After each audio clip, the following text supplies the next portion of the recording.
سب سے پہلی درگھٹنا یہ ہوئی کہ رامیشورم اسٹیشن پر آنے والی ٹرین کا رکنا کینسل کر دیا گیا اور اخباروں کا گٹھا اب رامیشورم اور دھنوش کوڑی کے بیچ سے گزرنے والی سڑک پر چلتی ٹرین سے پھینک دیا جاتا۔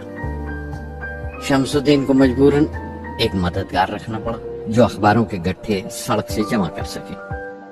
وہ موقع مجھے ملا اور شمس الدین میری پہلی آمدنی کی وجہ بنا۔ ہر بچہ جو پیدا ہوتا ہے وہ کچھ سماجی اور آرتھک حالات سے ضرور اثر انداز ہوتا ہے اور کچھ اپنے جذباتی ماحول سے بھی۔ اسی طرح اس کی تربیت ہوتی ہے۔ مجھے دیانتداری اور سیلف ڈسپلن اپنے ابا سے وراثت میں ملا تھا اور ماں سے اچھائی پر یقین کرنا اور رحم دلی۔ لیکن جلال الدین اور شمس الدین کی صحبت سے جو اثر مجھ پر پڑا اس سے صرف میرا بچپن ہی محض الگ نہیں ہوا بلکہ آئندہ زندگی پر بھی اس کا بہت بڑا اثر پڑ ہو گئی۔ میں نے ابا سے رامیشورم چھوڑنے کی اجازت چاہی۔ میں district headquarters Ramanathapuram جا کر پڑھنا چاہتا تھا۔ شمس الدین اور جلال الدین میرے ساتھ رام ناتھ پورم تک گئے مجھے شوارٹز ہائی اسکول میں داخل کرانے کے لیے۔ جانے کیوں وہ نیا ماحول مجھے راس نہیں آیا۔ رام ناتھ پورم بڑا مصروف شہر تھا اور قریب 50,000 کی آبادی تھی، لیکن رامیشورم کا سکون اور اطمینان کہیں نہیں تھا۔ گھر بہت یاد آتا تھا اور گھر لوٹنے کا کوئی موقع میں چھوڑتا نہیں تھا۔ شوارٹز ہائی اسکول میں داخل ہونے کے بعد ایک 15 سالہ لڑکے کے تمام شوق جو ہو سکتے تھے میرے اندر جاگ اٹھے۔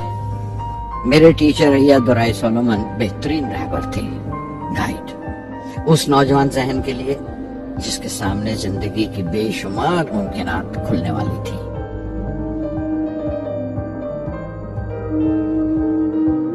رام ناتھ پورم کے اس عرصہ قیام میں ان سے میرا رشتہ استاد شاگرد یا گرو شیشیہ سے بھی آگے نکل گیا۔ ایا دورائے کہا کرتے تھے، زندگی کامیاب ہونے اور نتیجے حاصل کرنے کے لیے 3 طاقتوں پر قابو پانا بہت ضروری ہے: خواہش، یقین اور امید۔ ایا دورائے سولومن جو بعد میں ریورنڈ ہو گئے کہا کرتے تھے، اس سے پہلے کہ میں چاہوں کچھ ہو جائے یہ ضروری ہے کہ میرے اندر اس کی پوری شدت سے خواہش ہو اور یقین ہو کہ وہ ہوگا۔ میں اپنی زندگی سے اگر مثال دوں تو مجھے بچپن سے ہی آسمان کے اسرار اور پرندوں کی پرواز ہمیشہ حیران کرتی تھی، فیسینیٹ کرتی تھی۔ سمندر میں کونجوں اور بگلوں کو اونچی اڑانے لگاتے دیکھتا تھا تو اڑنے کو جی کرتا تھا۔ میں ایک سادہ لوگ گاؤں ہی کا لڑکا تو تھا، لیکن مجھے یقین تھا کہ ایک دن میں ضرور ان کونجوں کی طرح بلند اڑانے لگاؤں گا، بلندی پر پرواز کروں گا۔ اور حقیقت یہ ہے کہ رامیشورم سے اڑنے والا میں پہلا لڑکا تھا۔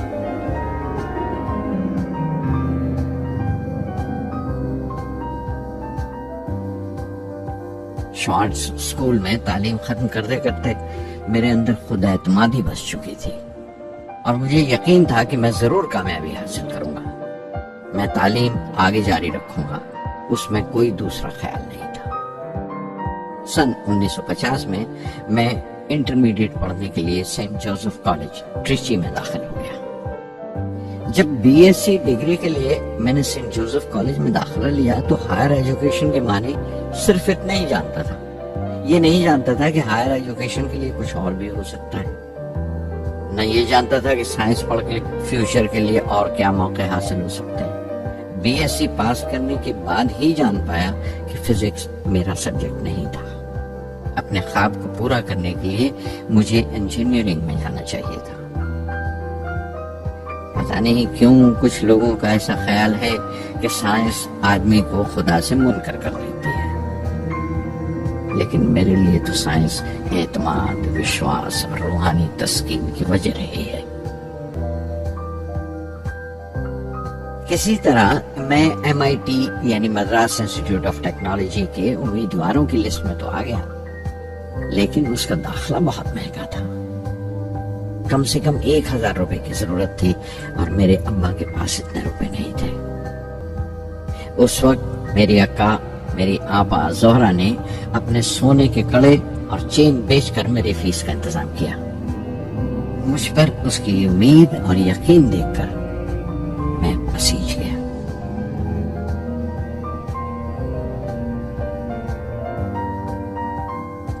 MIT میں سب سے زیادہ مزہ آیا. وہاں 2 ہوائی جہاز رکھے دیکھ کر جو اڑان سے بری کر دیے گئے تھے، مجھے ان کی طرف ایک عجیب سا کھچاؤ محسوس ہوتا تھا. اور جب سب لڑکے ہاسٹل لوٹ جاتے تھے، میں کئی گھنٹے ان کے پاس بیٹھا رہتا تھا. فرسٹ ایئر مکمل کرنے کے بعد جب مجھے اپنے زیادہ خصوصی مضمون چننا تھے، یعنی اپنی اسپیشل برانچ کا چناؤ کرنا تھا، تو میں نے فورن ایروناٹیکل انجینئرنگ کا چناؤ کر لیا. MIT کی تعلیم کے دوران مجھے 3 ٹیچرز نے بہت متاثر کیا: professor Sponder, professor KAV Pandalai, professor Narasingha Rao. Professor Sponder technical aerodynamics سکھاتے تھے. ایروناٹیکل انجینئرنگ میں داخلے سے پہلے میں نے ان سے صلاح لی تھی. انہوں نے سمجھایا تھا کہ مجھے مستقبل کا فیصلہ کرنے سے پہلے مستقبل کی ممکنات کے بارے میں نہیں سوچنا چاہیے، بلکہ سوچنا چاہیے ایک اچھی بنیاد کے لیے اور اپنے رجحان اور اشتیاق کے بارے میں کہ اس میں کتنی شدت ہے، میرے ایپٹیچیوڈز اور ایسپریشن میں کتنی انٹینسٹی ہے. میں خود بھی ہونے والے انجینئرنگ اسٹوڈنٹس سے کہنا چاہتا ہوں کہ جب وہ اپنا اسپیشلائزیشن کا چناؤ کریں تو یہ دیکھیں کہ ان میں کتنا شوق ہے، کتنا اتساہ ہے اور لگن ہے اس شعبے میں جانے کے لیے. پروفیسر KAV پنڈلئی نے مجھے ایرو اسٹرکچر ڈیزائن سکھایا اور اس کا تجزیہ بھی، وشلیشن، انالیسس بھی. وہ بڑے خوش دل اور دوست ٹیچر تھے اور ہر سال کوئی نہ کوئی نیا طریقہ، نیا نظریہ لے کر آتے تھے کورس میں. پروفیسر نرسنگھ راؤ میتھمیٹیشین تھے. وہ ایروڈائنامکس کی تھیوری سکھایا کرتے تھے. ان کی کلاس میں داخل ہو کر مجھے میتھمیٹیکل فزکس باقی تمام سبجیکٹس سے زیادہ اچھا لگنے لگا. اسے میں بنگلور کے ہندوستان ایروناٹکس لمیٹڈ HAL میں بطور ٹرینی داخل ہو گیا. HAL سے جب میں ایروناٹیکل انجینئرنگ گریجویٹ بن کر نکلا تو زندگی نے 2 موقع میرے سامنے کھڑے کر دیے. اب دونوں میری پرواز کے دیرینہ خواب پورے کر سکتے تھے. ایک موقع تھا ایئر فورس کا، دوسرا منسٹری آف ڈیفنس میں directorate of technical development and production کا. میں نے دونوں میں عرضی بھیج دی اور بیک وقت دونوں سے انٹرویو کا بلاوا آ گیا. ایئر فورس کے لیے مجھے دہرادون بلایا گیا تھا اور ڈیفنس کے لیے دہلی. میرے دونوں مقام 2000 کلومیٹر کے فاصلے پر تھے. یہ پہلا موقع تھا میرا اپنے وسیع اور وراٹ وطن کو دیکھنے کا. کھڑکی پر بیٹھا میں اس دیش کی سرزمین کو پاؤں تلے سے بہتا ہوا دیکھ رہا تھا. حیران تھا کہ اتر کی طرف سفر کرتے ہوئے ایک ہی ملک کا لینڈسکیپ کیسے بدلتا چلا جاتا ہے. میں 1 ہفتہ دہلی میں ٹھہرا. ڈیفنس منسٹری کا انٹرویو دیا. انٹرویو اچھا ہوا تھا. وہاں سے میں دہرادون گیا ایئر فورس سلیکشن بورڈ کے انٹرویو کے لیے. 25 امیدواروں میں 9ویں نمبر پر آیا. میرا دل بیٹھ گیا. بہت مایوس ہوا اور کئی دن تک افسوس رہا کہ ایئر فورس میں جانے کا موقع میرے ہاتھ سے نکل گیا. میں رشی کیش چلا گیا دل پر یہ بوجھ لے کر کہ آنے والے دن بڑے سخت ہوں گے.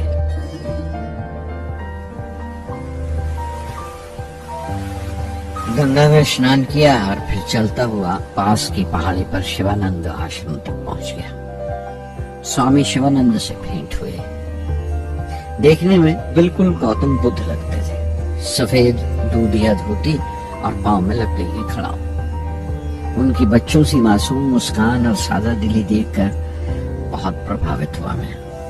میں نے بتایا انہیں کیسے میں انڈین ایئر فورس میں بھرتی ہونے سے رہ گیا.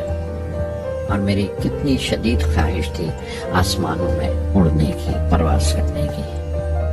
وہ مسکرا دیے، بولے خواہش اگر دل و جان سے نکلی ہو، وہ پوتر ہو اور اس میں شدت ہو، تو اس میں کمال کی ایک الیکٹرو میگنیٹک انرجی ہوتی ہے، ایک برقی مقناطیسی طاقت ہوتی ہے۔ دماغ جب سوتا ہے تو وہ انرجی رات کی خاموشی میں باہر نکل جاتی ہے، اور صبح کائنات برہمانڈ سے ستاروں کی گتی رفتار کو اپنے ساتھ سمیٹ کر دماغ میں لوٹ آتی ہے۔ اسی لیے جو سوچا ہے اس کی سرشٹی اوشیہ ہے، وہ تخلیق ہوگا۔ تم وشواس کرو اس ازلی بندھن پر، اس وچن پر کہ سورج پھر لوٹے گا، بہار پھر سے آئے گی۔ میں دہلی لوٹ آیا، ڈیفنس سے اپنا انٹرویو کا نتیجہ دریافت کیا۔ جواب میں مجھے اپوائنٹمنٹ لیٹر تھما دیا گیا اور اگلے دن سے سینئر سائنٹیفک اسسٹنٹ مقرر کر دیا گیا، 250 روپے کی ماہانہ تنخواہ پر۔ 3 سال گزر گئے۔ انہی دنوں بنگلور میں ایروناٹیکل ڈیولپمنٹ اسٹیبلشمنٹ ADE کا ایک نیا محکمہ کھلا اور مجھے وہاں پوسٹ کر دیا گیا۔ بنگلور کانپور سے بالکل مختلف شہر تھا۔ میں اپنے ڈائریکٹوریٹ کی پوسٹنگ کا پہلا سال وہاں گزار چکا تھا۔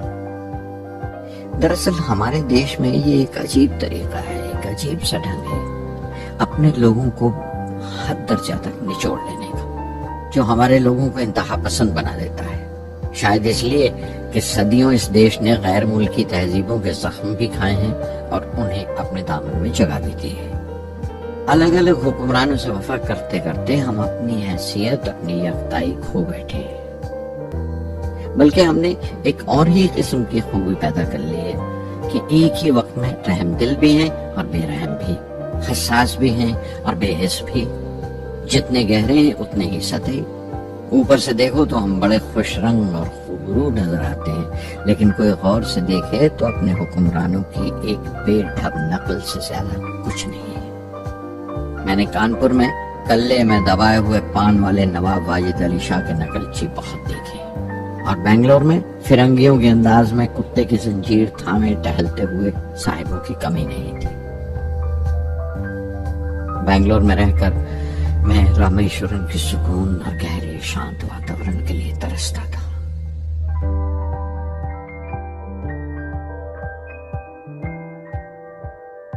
پہلے سال تو ADE میں کوئی زیادہ کام نہیں تھا۔ ایک پروجیکٹ ٹیم بنائی تھی کہ 3 سالوں میں ایک سودیشی ہاور کرافٹ تیار کریں، اور وہ وقت سے پہلے تیار ہو گیا۔ نندی اس کا نام رکھا گیا، شیو کی سواری کے آدھار پر۔ اس کا ڈیزائن ہماری امید سے زیادہ اچھا تھا، لیکن میں سخت مایوس ہوا جب آپسی کنٹروورسیز کی بنا پر سارا پروجیکٹ بالائے طاق رکھ دیا گیا، بند کر دیا گیا۔ Professor MGK Menon, Tata institute of fundamental research کے ڈائریکٹر، ایک روز اچانک ہی ہماری جانچ پڑتال کو آ پہنچے۔ نندی کا ذکر نکلا، مجھ سے پوچھ تاچھ کرتے ہوئے انہوں نے خواہش ظاہر کی ایک 10 منٹ کی اڑان کے لیے۔ اس کے 1 ہفتہ بعد کی بات ہے، مجھے انکوسپار سے بلاوا آ گیا، the Indian committee for space research. میں ممبئی چلا گیا راکٹ انجینئر کی پوسٹ کے لیے انٹرویو دینے۔ میرا انٹرویو لینے والے ڈاکٹر وکرم سارا بھائی اور پروفیسر MGK مینن کے علاوہ مسٹر سراف تھے، جو اس وقت ایٹمک انرجی کمیشن کے ڈپٹی سیکرٹری کے عہدے پر تھے۔ ڈاکٹر سارا بھائی کی گرم جوشی نے پہلی ہی ملاقات میں میرا دل مول لیا۔ اگلے ہی دن مجھے خبر مل گئی کہ میں چن لیا گیا۔ مجھے انکوسپار میں راکٹ انجینئر کی حیثیت سے شامل کر لیا گیا تھا۔ سن 1962 کے دیرینہ حصے میں کہیں انکوسپار نے تھمبا میں ایکویٹوریل راکٹ لانچنگ اسٹیشن بنانے کا فیصلہ کیا۔ تھمبا کیرلا میں تریویندرم سے پرے ایک دور دراز کے اونگتے سے گاؤں کا نام ہے۔ ہندوستان میں یہ ماڈرن راکٹ بیسڈ ریسرچ کی ایک دبی سی ابتدا تھی، ہلکی سی شروعات۔ اس کے فوراً بعد ہی مجھے 6 ماہ کے لیے امریکہ بھیج دیا گیا۔